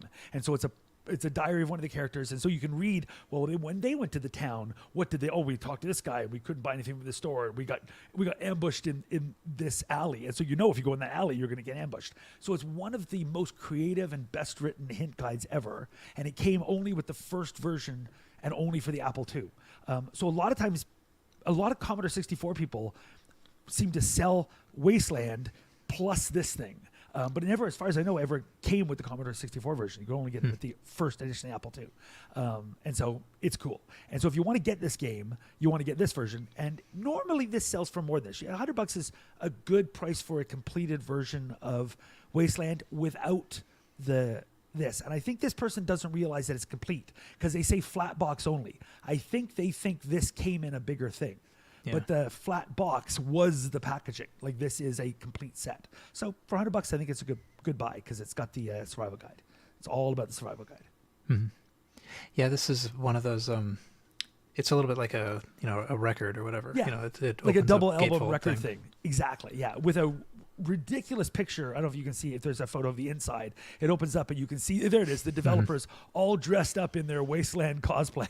Yeah, that's pretty excellent. It's just my goodness, looking all hardcore. But when you look at the photo, you can tell it's a bunch of computer nerds dressed up like they're LARPing. They're not as cool as anyway. But I love it. The game is amazing. The packaging is really cool. I love how the game ends. It was one of my favorite gaming experiences. But in particular, the Wasteland Survival Guide is a treat. If you don't want to drop $100 on this, you just want to play the game because the game is readily available for Apple, for Commodore, for a bunch of things. You can play it in emulation. We're also going to have a link to the survival guide as a PDF. You can simply download it as a PDF, and you have everything you need to now play this game and not spend anything. And highly worth playing. So the PDF is great. So, but it is very much kind of a walkthrough of the game, but again, written in diary form. So it's great. Very cool. Yeah, love it, love it, love it, love it. So that's it. Those are my choices. Paul should buy them all, including the $25,000 trilogy. Yeah, excellent. I think I won't. But thank you. All right, so Earl has the next thing. You want me to put that up also? Yeah, could you, Paul? All right. So we were talking about printers, and we This were is the talking one about I had. we were talking about. This is the terrible printer I had. Well, so here's the thing. I think there are like 3 different versions of this, right? Like a Commodore version, an Atari version, a TRS-80 version. And it's not really a printer, it's a plotter. And it has pens. Delightful and useless. Yeah, well, that's part of the reason why I want one of these. I really want one of these. But, and you know, I think there's a whole community out there now for this particular mechanism to have things like repair parts, or like there's a little gear, I think, or something like that that goes haywire that you can replace. But the key issue is the pens. I guess I should describe what I'm talking about. This is a Radio Shack, and can you swing back to the model number? It's a CGP 115 graphics printer / plotter with manual. And I think the fact that it comes with a manual is actually pretty cool, because all the Radio Shack documentation was great. But it's in the, what are they? I think they called it the Mercedes Silver color scheme, which is like the Model 1, Model 3 kind of color scheme. And it's a little, it's got to be like 4 inches wide or something like that. Yeah, the paper is like as wide as a hand. It's oh my gosh, I'm just having nostalgia overload looking at these photos. In previous episodes, I've talked about that terrible, stupid little useless printer I had for my Coco with the teeny tiny little pens that would write. And this is it. I haven't seen it in forever. It's so much fun. Yeah, your antipathy may be my desired collectible item. I almost want to pull the trigger on this thing. I'm liking Really? it so much. I've got to open. I've almost hit buy it now. I love this thing so much. Oh, because it has these tiny little pens, like 1 centimeter long pens that are each a different color, and you put them in, and like you say, it's a plotter. It draws everything. It writes out the letters, but it's printed out on like 3.5 inch wide paper. So as a kid trying to do like maybe an essay for school, it's like, it's like, here's the receipt for my essay. Yeah. That's hilarious. No, I want one of these though. I want one that works, or that I can at least repair. But the key issue is there's been all kinds of conversations that I've heard about, this group of people figured out a way to revitalize these pens, or to create new pens based on other pens that they chop off and stick in the same sort of form factor. Wouldn't it? Re-inking them or something, they're going to have dried out or whatever. Yeah, the problem is all the pens are dried out, so you have to get pens that work. And I still don't know if that's a thing, if there's a reliable source for the pens. But if there was, I would buy this in a heartbeat. As Curtis says in the chat, it produced surprisingly readable 80 columns on very narrow paper. It did, absolutely. Like it would write them out just like it was really sharp and lovely. But the problem was it was this little strip of paper. Like you could oh my gosh, I printed so many little charts and so many basic printouts on this though. It's just flooding back to memories of this terrible, terrible printer that I now want to have so badly. So if anybody listening to this podcast knows of where you can get a reliable source of new pens for these kind of things, and I don't care if it's the Radio Shack one or the Atari one or the Commodore one, I have a computer that can plug into any of them. I just want one that works, and one that you can get the pens for. And our address is feedback@rcrpodcast.com. Please let us know, because I want to have one of these. It's just watching them work is so fun too. Curtis in the chat says you print it as 2 columns and Xerox them together on an 8.5 by 11 page, and so your essay is now just a 2-column thing like a magazine. I was not nearly that creative. That's kind of genius. Yeah, that's pretty cool. Yeah, great choice. My goodness, I just love looking at this. Yeah, but so I mean, do plotters exist now? I don't know. Sure. Is there a modern plotter? Yeah, but they're large for like 3 and 4 foot wide paper. We have a plotter I've got a plotter at work, like in the office next to mine, where we print large blueprints and landscape drawings on giant plotters. Okay. So what kind of pens do they use? I guess that was the idea. Like, yeah, it's like a big inkjet thing. oh, I see. Okay. Interesting. Yeah, I have I forget what it's called. I guess maybe it's just the Apple plotter. The this big. It looks like an Imagewriter, but is in fact a plotter that I've been meaning to like try out. I think it's pretty cool. But the pens, I don't know if any of them work. They probably don't. They could scratch in though, and you're just like. Yeah, call it an It etcher occurs to me instead. though that printer we have at work is essentially the closest thing I have to an old-fashioned tractor feed printer, because it takes a huge spool of paper. So it's like a 50-foot line of paper, and it just plots it out and tears it off at like, I think it's 4-foot wide paper, so we can do 4x3 giant printouts. Mm-hmm. If I was malicious, which I might be, I could hook something up to play a recording of an Imagewriter II whenever it printed, and it would be like a giant dot, and nobody in the office would figure out why or what was happening, and it might bring me great joy. So that might be a thing I want to do. That'd be hilarious. Whenever it moves, just start playing the sound of an Imagewriter. Just giant across. So. Excellent. I forget.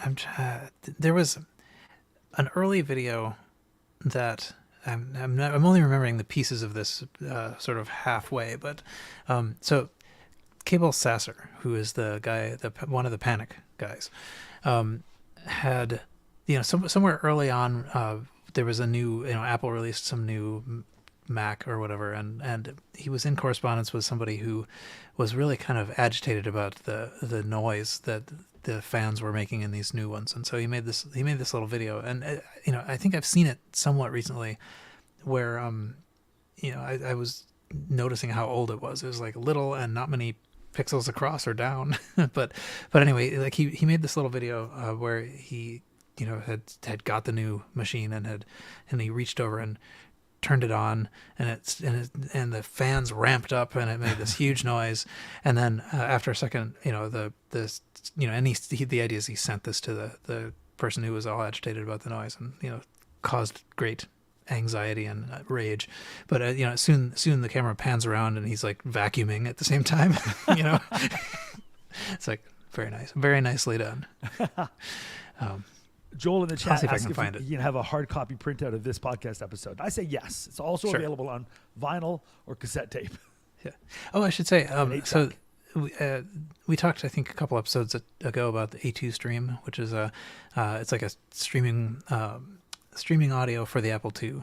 Yes. And so we've put the last couple of episodes, I think it was 255 and 256, were made available with the A2 stream source. So if you have an A2 stream set up, you can listen to those two.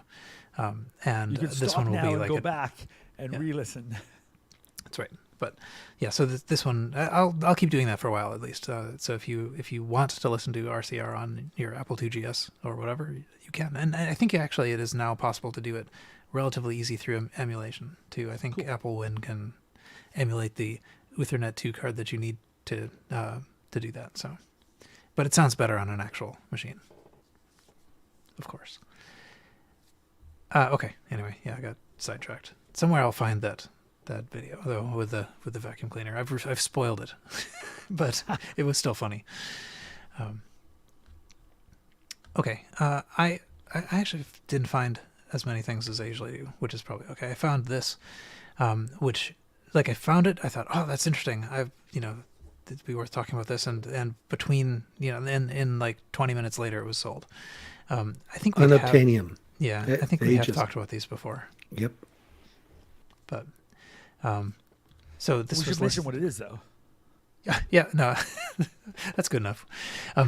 No, we so it's an IBM 5160 PC expansion unit, and it looks like an IBM PC or PC XT. It from the outside it just looks like that's all it is.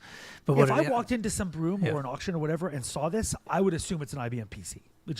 That's just what it looks like. It turns out that it's a PC shaped box that you sit next to your actual PC and fill it with all the cards that you couldn't fit in your actual PC. It's like You have a strong desk to hold them both Yeah. up there. so it's basically just a bunch of slots. I think also a spot for a hard drive and a power supply. And the way it works is you put a card in each of them to in your PC to communicate with the expansion box, and then and back. So I've never seen one in real life. I can imagine what one looks like because it looks just like a PC. Right. But at the same time, it's interestingly rare. So the earliest, were you actually looking for one at some point, or? No, I've just heard people talking about it and people who are in the market for it, and yeah, they're quite rare. Yeah. Someone pulled the trigger on this one for $1,000. Yeah, or maybe something slightly less, but I mean, surely it was somewhere in the ballpark. Yeah, it was listed as a buy it now for $1,000, and it was gone. I mean, I saw it, I saw it in the morning. It was gone by the afternoon. Yeah. So the person wouldn't have accepted an offer for $500 that quickly. Yeah. So it went for a bunch. Yeah.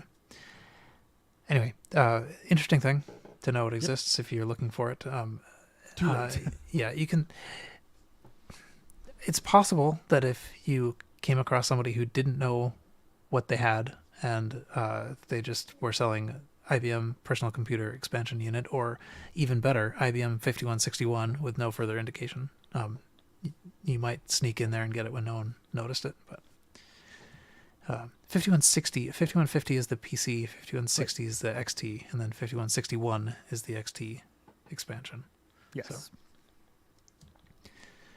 Okay, here we go. I found this funny. It's what it is it's an Apple mouse pad. They gave us. I had this mouse pad. Yeah, I have at least one of them. I mean, and it came with my SE30. I think like my original one when I bought it. I mean, like I think it was just like it was a thing that they threw in. It never seemed like a collectible to me. People who had SE30s.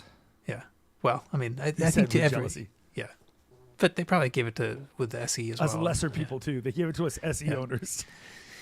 What I thought was kind of funny was just the picture of this mouse pad on a little easel. Right. I mean, I can looking at it though. I remember the feeling of the mouse pad, like the hard part on the top and then the sponginess below. Yeah. Like looking at it, I can the tactile feeling of the plastic top and the spongy bottom. I find it weird that, like you point out, or I guess either your notes right here. Oh, the Garamond. It's the Apple Garamond logo. So I find it weirdly spaced. It's odd that it's not centered vertically, that it's on the top half of the mouse pad. So it's got a bunch of white space on the bottom. That was an odd choice. yeah. Maybe it ends up looking better because of that. I don't know. So imagine if it was in the middle. But it's odd that Apple said, yeah, we're going to just like not have this centered. Maybe the mouse was most often in the lower half. Ah. So you could read it better if like the mouse wouldn't be covering it, your wrist wouldn't be covering it, and your You wrist think you'd make it much smaller and in the corner or something. But I think I had this exact mouse pad. Yeah.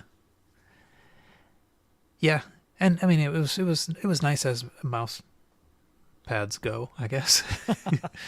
The one I actually had that I used the most, like for the longest, I guess I sort of use my mice without pads now, which is actually really hard. There was a reason. Did. 2 weeks ago, I had somebody at work ask me if they can have a new mouse pad. And I'm like, what do you mean you have a new mouse pad? And they're using a mouse pad. I'm like, how and why and where did you get that mouse pad? I set up your computer and I did not set it up with a mouse. So they brought their own and laid it on the table and I just didn't even notice. And I'm like, you don't need to use it. He goes, oh yeah, I need to use my mouse on the pad. I'm like, I have great news for you. That's 30 years late in coming, but you don't need to use that anymore. No, but I like even on these, my machines of the era, I tended to just like use the mouse on the desk, and it's terrible. Like there was a reason we had mouse pads. Yep, especially with the rolling ball ones. Yeah, but with a good modern laser-based one. Yeah. Anyway, so it's a nice mouse pad and it's a funny presentation. Okay, let's see. Is this still okay? This hasn't been bought yet. Next thing I have is a Timex Sinclair 2068, which is like the U.S. or North American Spectrum, and it's actually, it seems like it's not bad. It's $150 buy it now. It comes in its box. The box, I think, has some tape on the back, but otherwise it all looks pretty good. So if you were looking for something like this, it seems like it's a fairly good instance of it. It may not have the power supply. Actually, I think now that I am looking at this, it does not have the power supply. So you'd have to probably get one of those like multi-end, multi-voltage switcher things and just pick whichever one goes with it. But anyway, it looks nice, and I think we've talked about them before. They're a little bit uncommon. I have one right here. I like it. It's uncommon enough that Paul only has 3. It's one of these things that I really kind of want to play around with. We talked about it, I think, 8 episodes ago or something, but I got a little, I think it's called a twister or something like that allows you to plug in a sort of solid state solution for the Spectrum into this, because the pins on the expansion thing aren't quite exactly the same, but it also provides like HDMI out, and so I'm all set if I can just find the time to play with it. But play with that amazing keyboard. Yeah, and the great colors, the Spectrum colors. But yeah, the keyboard is I like the insane. Spectrum colors. I have mocked them for years, but secretly in my heart, I kind of like them. Yeah. Like there's something about the cyans and the magentas. What? You just gasped. What did you see? I see a very worn keyboard. A very worn keyboard. Somebody's typed on this thing like crazy. Yeah. Also weirdly worn above. Yeah. I wonder what's up with that. What's up with that? So, looks like somebody photoshopped it back. well, like fat fingers. But so they between typed a lot of A, S, and D, and F. Maybe that's actually where maybe they were touch typing. Yeah. They were resting on the home key for a long time. Odd though. Yeah. I'm less impressed now that I've seen how worn the keyboard is. But learning how to type on one of these is a challenge. I mean, I think it's the same challenge that the Spectrum people had, but right. There's like multiple modifiers to try to get at, like the 5 different things that each key can do. So, but that's part of the fun too, I guess. Yeah. One thing I observed is that even if the keys are kind of worn, it does say that it where is it? The ports lack erosion, which is good. I'm sure I found that here. Erosion. Yeah. All ports are clean and erosion free, which I thought was kind of funny. And I thought, they meant corrosion. What a funny error. But actually the keys are not erosion free. Right. So, okay. And then the last one is the, what 1985. Yeah. It's a combination trackball keypad for the first era Macintosh. And it doesn't. How does it plug in? It's got one of the little things that go in the back of a Mac 128K. Didn't they use like a phone port for the keyboard? The later ones did. Oh, really? The later ones? I thought the very first one did. Oh, I got it backwards. Okay. Well, so I think I might be wrong. This might go into the mouse spot. Actually, I think that's the mouse. It's the mouse plug. Oh, which so makes sense. The phone thing may have been. Though do not use a phone cord for your Mac keyboard, because the power ground relationship is wrong, and you will hurt something. It was a dumb idea. You have to use a Mac keyboard cable to connect your Mac keyboard to your Mac. If you use a phone cord, you will fry something. Excellent. Oh, I see. In later pictures, it shows the back of this. It shows like the phone cord, the RJ22 jacks for keyboard and computer. So, yeah. This is cool. I have not seen this. So it's both a trackpad and a little numeric keypad, which, people often, if you're right-handed, want both of those off to the right. So cool, neat. It 2 doesn't buttons though. That's a lot of buttons for an early Mac. Yeah. It's right. It's got 2 buttons, and it's got these 2 things on the top. I don't know what those are. I think they're pretend wheels. Yeah, they don't look like they actually function for anything. They're just sort of raised semicircles. Like they might be. I could see them kind of. I mean, if you were trying to use it in the dark, there, or gears that show you, because 2 different wheels, kind of make a trackpad. So. You mean so it's like sort of physically dodging something that's inside. It could be. I was thinking maybe it could also be for I was thinking it could like be a guide for like if you're trying to put like a piece of paper in there or something. But why would you do that? I don't know. Anyway, it's interesting. So I knew something. Assimilation Process. I think. Oh, you know that? I don't know them. Yeah, they made a number of these early Mac input devices, and I'm trying to think now. I think somebody Apple related was also related to. So it might have been was it Randy Wigginton maybe? Somebody was part of the Assimilation Process team post being part of the Apple team. And it was somebody who was at a Kansas Fest sometime, several years ago. Because I remember trying to find like an Assimilation Process trackball to bring with me to get it signed, but now I've forgotten who it was that I was going to have it signed by. So anyway, I have just found. I'll stick a link in here for you to look at. Mm-hmm. This link I'll share. An old Flickr post from 2016 showing a different model of this. Mm-hmm. By Assimilation Process, but it's just the trackball without the keypad. Very different coloring though. So I don't know if this is yellowed, but the earliest Macs were this color. Yeah. Whereas here's a thing which like much lighter with almost blue buttons, and it says it's for the Mac 512 KE. Okay. So, but it's got those same little bumps though. That's why I was looking at it. It's got those same one horizontal, one vertical kind of wheels sticking up through it, bumps, for whatever reason. Yeah. So Very this interesting. one's for the 2E and 2C as well. So maybe that's why. Anyway, yeah, it's interesting because I had not come across the company Assimilation Process before sort of like doing the research into the person who was going to be keynote at Kansas Fest, 5 years ago or whatever it was. And it turns out they made a bunch of these things.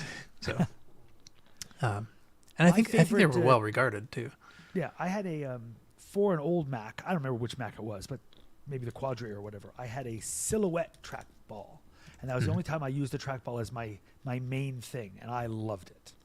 So I don't remember who even made it, but it was a thing called a Silhouette trackball. It was one of those ones where it had a replaceable ball, so you could buy like fun ones. You could buy ones that looked like an eyeball or an 8-ball or whatever. So I had that, and I loved it. And then I went back to mice. It's like, that was great. Okay, I'm done with you now. Yeah, it seems like a really, convenient kind of input device. I had a Kensington that I used on the Windows systems, and man, that thing was awesome. The Kensington ones were weird because I think they used to call them a turbo mouse. Yeah. I was like, why do you call it a turbo mouse when it's clearly not a mouse? Well, that's true. Although, talk about the turbo, though, you could really get that mouse cursor moving with one of the trackballs. So if you were doing any kind of workflow where you wanted to jet your mouse cursor around the screen like at warp speed, but then also have the fine control when you were trying to zero in on something, a trackball was the thing. It was really nice. I did quite a bit of desktop publishing for our team. And so I'd have to be moving things around and jumping around between windows, and the trackball was great for that. Cool. And I'm still kind of distracted trying to figure out who worked for this company, but I'll figure it out at some point. It's actually not very well sort of described. I can find ads for these in like old InfoWorlds or something, but I am yet to find a description of the company. Actually, I could just go to Wikipedia and look up Assimilation Process. Probably Assimilation Process. What happens? It probably is the name of some actual process. So by the Borg. Yeah. Oh yeah. Strange New Worlds is weird. By the way, it's new Star Trek, and it's really quite a lot like what I think I remember of the original series, like in its just bizarre premises. Yeah, I think that's on purpose. Yeah. Boy, I really like that series. I have to admit, I'm like a super fan of Strange New Worlds. I've seen all the new Trek, and Strange New Worlds is by far my favorite. but it's definitely a different flavor. It's Totally different. It's episodic. First off, it's not like one continuous story from the, I would like that. Yes, I prefer the episodic series as well. It is definitely flavored. The humor, the visuals, everything like that just makes you feel like you're watching the original series. Mm-hmm. Excellent. Okay. Now, I guess we've made it through eBay. That's all I had. That's as weird as it gets this time. So I guess we can go to closing discussions. And Carrington, you have the first thing here. Do I? What have I got? You do. I've got In Search of Darkness. Oh yes, I got a. For retro fans, I love. Oh, speaking of, I guess things on VHS. These are Blu-rays. I picked up a thing called In Search of Tomorrow, which is a Blu-ray, the definitive '80s science fiction documentary, 300 minutes of sci-fi gold, which I'm very much looking forward to watching. And I don't remember asking for it, but I guess I did. It also came with In Search of Darkness and In Search of Darkness 2, which are the same things for '80s horror movies. And also came with a poster and a postcard for In Search of Darkness 3. So I guess I'll be getting that too, even though I haven't watched any of these things. But they look amazing.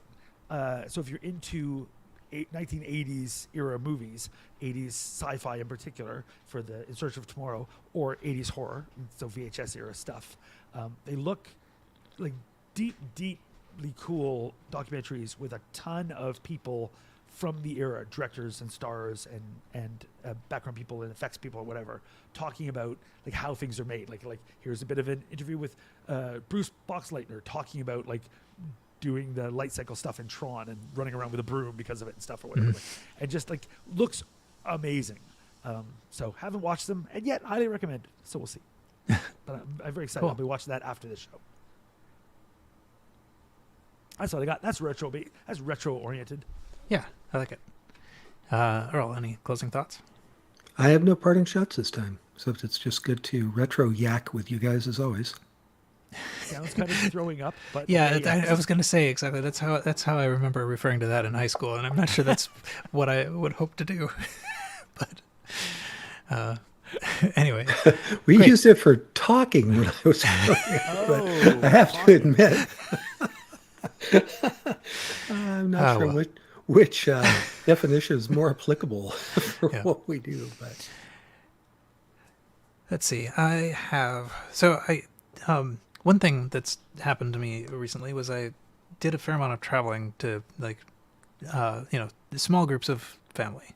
So I have not done much traveling in the last couple of years, and so this involved driving to Montreal and driving to Minnesota from the East Coast, and it's been sort of interesting. I haven't driven that much for a long time, but one thing that's meant is I have not been editing. So even though the last episode was recorded almost a month ago, that's still yet to hit the feed. But I think these two, I'm back now, so I think these two will go. I've been spending some time working on.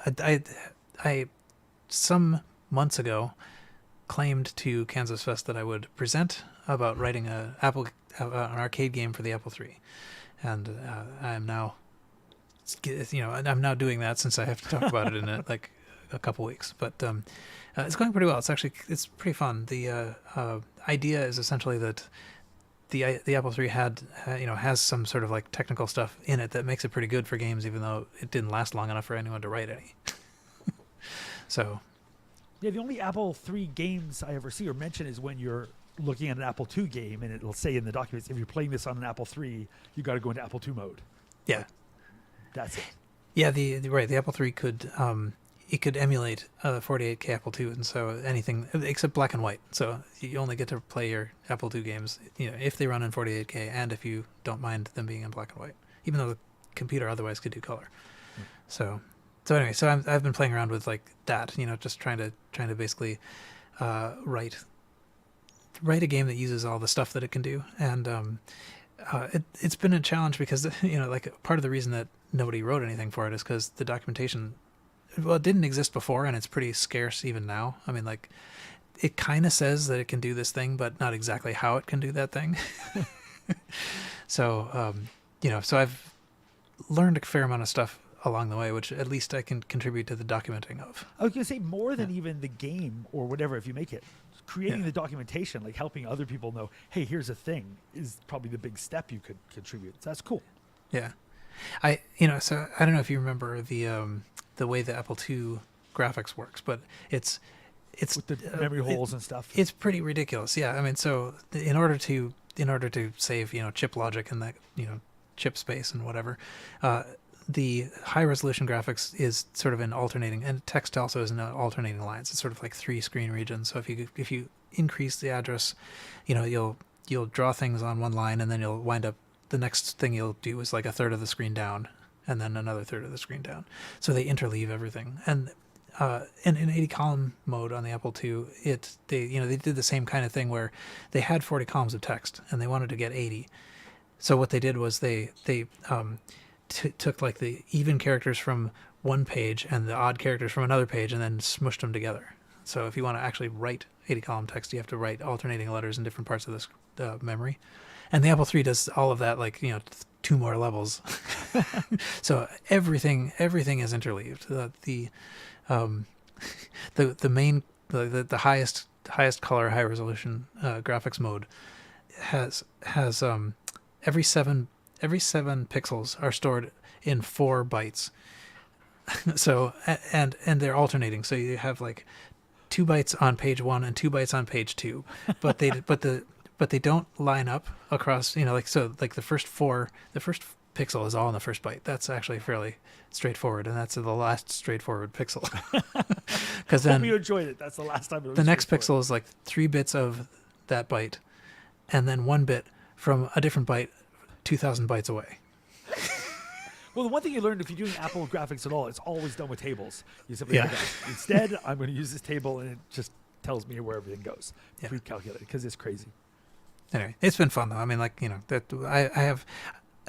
I've learned a fair amount. I'm looking forward to like putting this together. I'm kind of looking forward to the game working, but I mean that's at this point not even that important. But it's kind of fun. I can see it maybe being interesting. So cool. All right. Anyway, that's what I've been doing. Nice. Okay, I guess that's it. We made it. Not quite 3 hours in, so that's good. I actually have. Oh yeah, sorry. Got to get to the dancing part. I always I look at the actual clock on the screen, and when I estimate like how long we've been recording, but of course that's never actually true. We never actually start on the hour. So when I say, oh, we made it within like 2.5 hours, everyone listening says, they're looking at the thing and it says 58 minutes. So I will try to not say that anymore. I will edit out what I said. I should stop talking. I'm now rambling. But you're the editor, so yeah, that's right. Are it can you all actually go. Rambling? No, you'll decide later. That's right. So that's it for this show. We have reached the part where Carrington dances. You can find the notes for this and all the RCR shows at rcrpodcast.com. You can discuss the show in the forums at vcfed.org/forums/forum. At vcfed.org/forum/forum.php. You can follow RCR on Twitter at RCRPodcast. You can join our Facebook group at facebook.com/groups/RCRPodcast.